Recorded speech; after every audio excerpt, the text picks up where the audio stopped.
Well, hi there, Miami. Greetings from Tampa. I am Meridith. I am Schuyler Arakawa's mom. And Schuyler right now is in physical therapy at Tampa General. So sorry that she can't join us. But we had, I think, a little bit of technical difficulty with the video that we recorded earlier. It just seems like it will not upload. So we're trying again, hoping that we can still catch you. Anyway, just wanted to share a few of the things that have been really special for us during this journey. I would assume that there are others of you out there who would like to feel more ease and more joy in this process. So we thought we would reach out and share a few of the things that have just been critical to us in this journey. Like a lot of you out there, I'm sure you will never forget the day that this journey started for you. For me, it was February the 19th, 2016. It was actually a great day. I'd had an amazing Valentine's Day weekend over in St. Pete and stayed at this amazing hotel and eaten at some wonderful restaurants. I'd even gotten new curtains for the living room, which was amazing. My business was just crushing it. It was promising to be one of the best booking seasons that I've ever had. I was an agent for the performing arts, which meant that I took my artists and I would place them in venues around the country. And it was just going magnificently. My phone was ringing off the hook and business was great. I had spoken with my youngest daughter the night before via FaceTime, and she had reached out to me from Colombia. Now, let me just tell you a little bit about Schuyler. Schuyler is a dynamo. From the time that she was a freshman in college at Yale to the time she graduated, she literally traveled all over the world. And I'm talking places like Tanzania, Bali, Indonesia, Nepal, Ecuador, Croatia, Barcelona, etc., etc., etc. She was out to change the world, and it was a lot more than talk with Schuyler. So she was the one. I would look at her Facebook page and I would say, why is there a picture of a bridge on her Facebook page? So I'd look at this picture and I'd expand this picture, and all of a sudden, halfway between the bridge and the water would be this little dot with arms and a huge smile. That would be Schuyler, first to jump off the bridge into the water. So she was truly unstoppable. So on February the 19th, the day was just magnificent, gorgeous weather. I took a quick little power nap and my eyes popped open at 3 o'clock. And then the phone rang. And all of a sudden, everything changed. It was an international number, so I almost didn't pick it up. But when I did, this little voice told me inside me that I had to get this call. So I picked up the phone. And this voice said, "Is this Meridith?" I said, "Yes."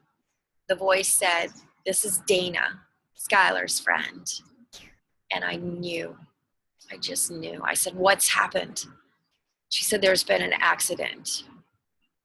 And I was waiting to hear the words, but Schuyler's going to be fine. Those words never came. She told me that they'd been whitewater rafting, and actually they were out of the dangerous zone. They pulled over to a little beach with a little ledge, and of course Schuyler had been jumping from the ledge into the water, and many of them had. Some of them were still on the raft, and apparently one of the guides went up on the ledge to take a picture, and as he climbed up, a boulder dislodged itself from the side of the mountain and absolutely crushed Schuyler, cracking open her skull, fracturing her spine, breaking her shoulder blades, her right thigh, crushing her ankle, collapsing her lungs.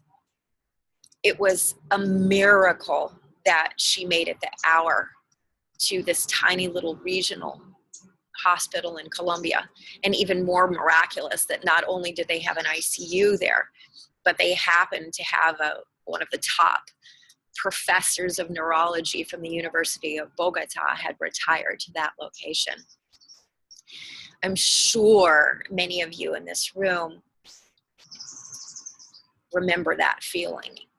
It's as if there's a perfect storm of all the most horrible emotions that you can possibly feel converge all at once. And for me, I think the worst emotion was the feeling of powerlessness and just not knowing and feeling like it almost didn't matter, that I would give the world to help my daughter right now. But again, I felt powerless.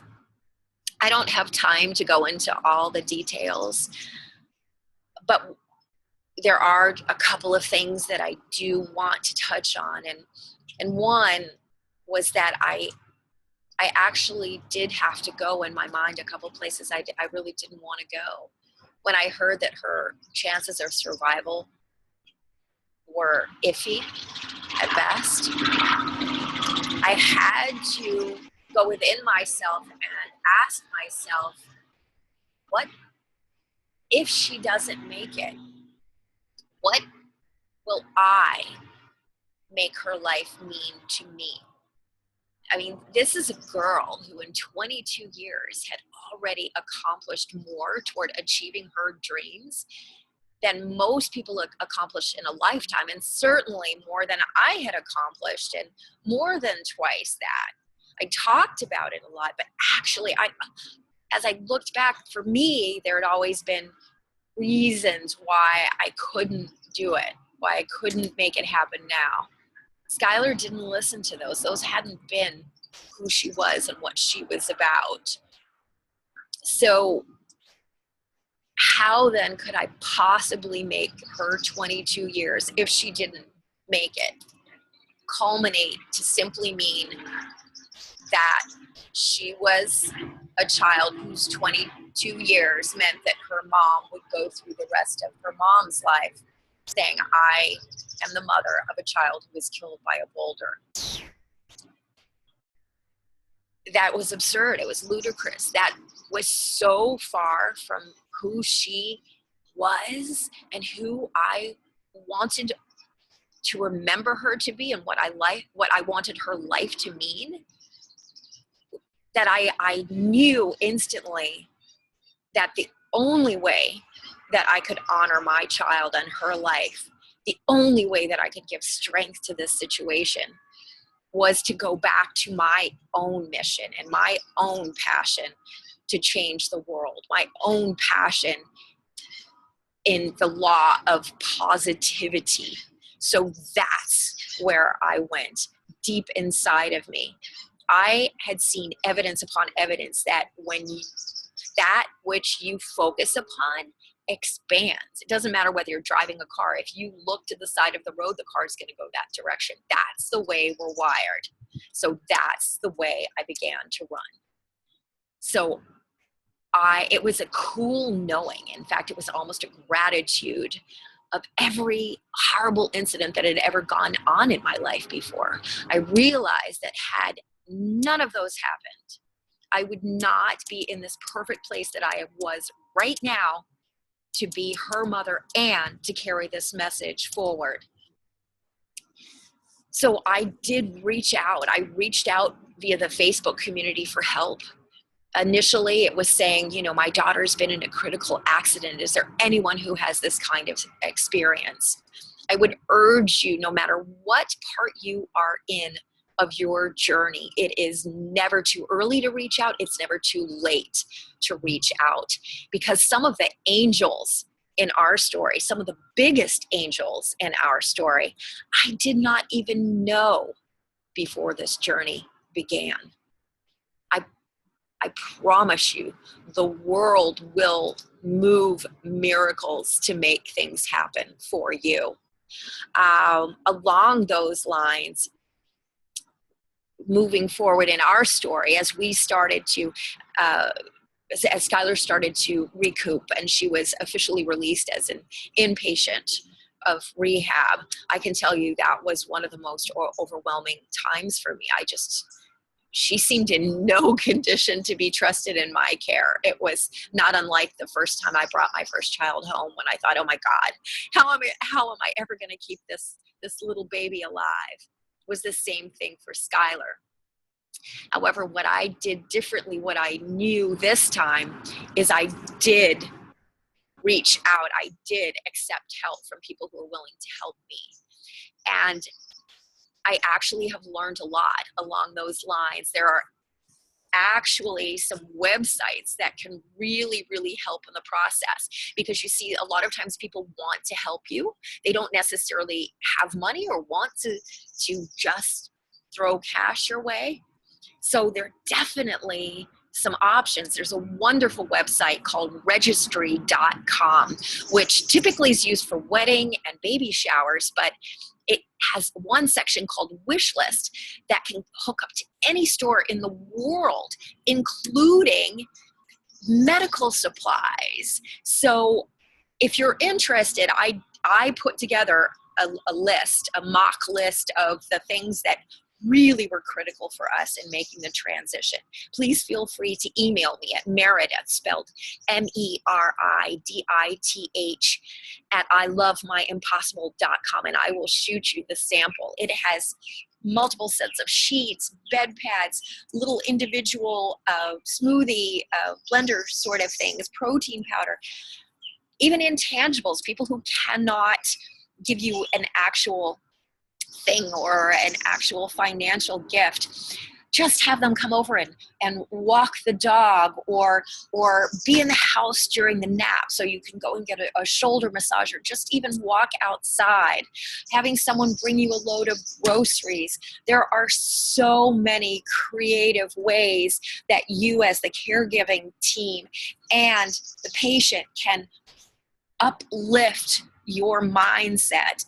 And a healthy mindset is critical, absolutely critical. I don't see how a patient can keep a positive mindset without the caregiving team finding a way to find that positive mindset.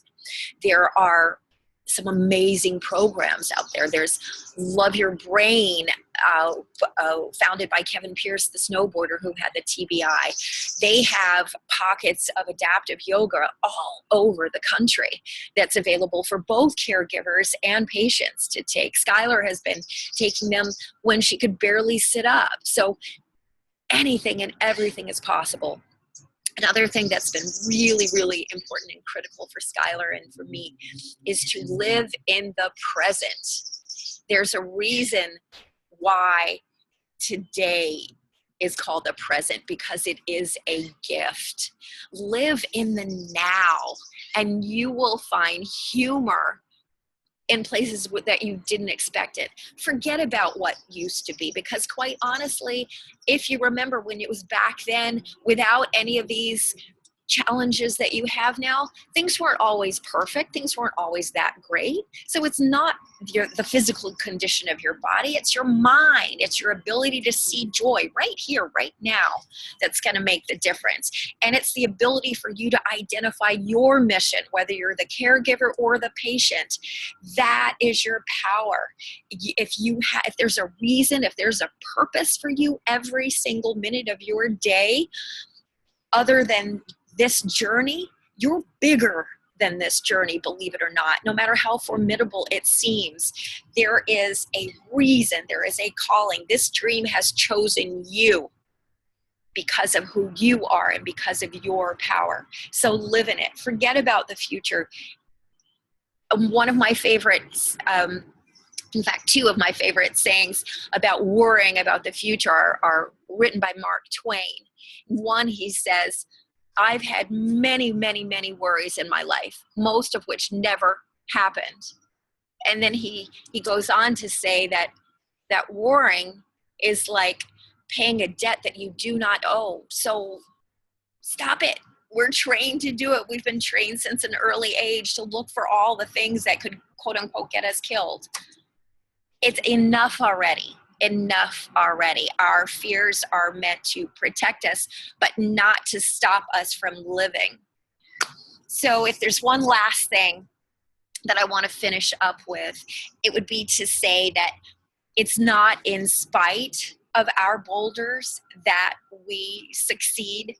For Schuyler and I, it's precisely thanks to this boulder, this huge monumental thing that fell on my child, that we have had the chance to truly learn what it means to live.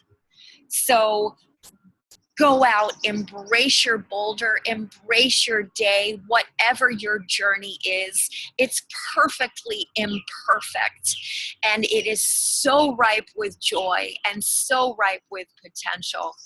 We wish you the most amazing day. Thank you for being mighty, and wishing you many, many joyous days going forward. Thank you for letting us share our journey. Have an amazing day. Bye.